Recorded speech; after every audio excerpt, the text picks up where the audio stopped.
மாதம்பட்டி ரங்கராஜோடைய முதல் மனைவி ஸ்ருதிக்கு பதிலடி கொடுக்கும் விதமா ஜாய் கிறிஸ்டல்டா இப்போ ஒரு பதிவு போட்டிருக்காங்க. என்னன்னு சொல்லிட்டு பாத்துடலாமா? கடந்த சில மாதங்களாவே ஜாய் கிறிஸ்டல்டா மற்றும் மாதம்பட்டி ரங்கராஜ் இவங்களுடைய விவகாரம் தான் சோசியல் மீடியால அதிக அளவு பேசப்பட்டு வந்துட்டு இருக்கு. மாதம்பட்டி ரங்கராஜ் என்னை ஏமாத்திட்டாரு, குழந்தை கொடுத்ததுக்கு அப்புறமா இப்போ கண்டுக்க மாட்டாரு அப்படின்னு சொல்லி ஜாய் கிறிஸ்டல்டா மாதம்பட்டி ரங்கராஜ் மேல புகார் கொடுத்திருந்தாங்க. அந்த புகார் விசாரணையில இருக்கு. இந்த நிலையில நேத்து மாதம்பட்டி ரங்கராஜ் அவர்களுடைய முதல் மனைவியான ஸ்ருதி சில ஆதாரங்களை வெளியிட்டிருந்தாங்க.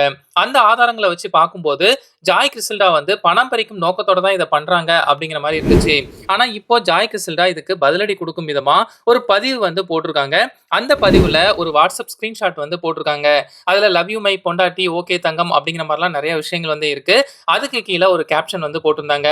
இவர் வருவாராம், கல்யாணம் பண்ணுவாராம், குழந்தை கொடுப்பாராம், அப்புறம் ஓடி போவாராம், பெண்களோட வாழ்க்கையை அழிப்பாராம், இதுல இவங்க ப்ரொடெக்ட் பண்ணுவாங்களாம். என்ன கர்மம்டா இது? உருகி உருகி லவ் பண்ணிட்டு பிளாக்மெயில் சொன்னா எப்படி? So called husband Madhampatti Rangaraj அப்படிங்கிற மாதிரி கேப்ஷன் போட்டிருக்காங்க. இந்த ஒரு பதிவு இப்போ செம வைரலா போயிட்டு இருக்கு.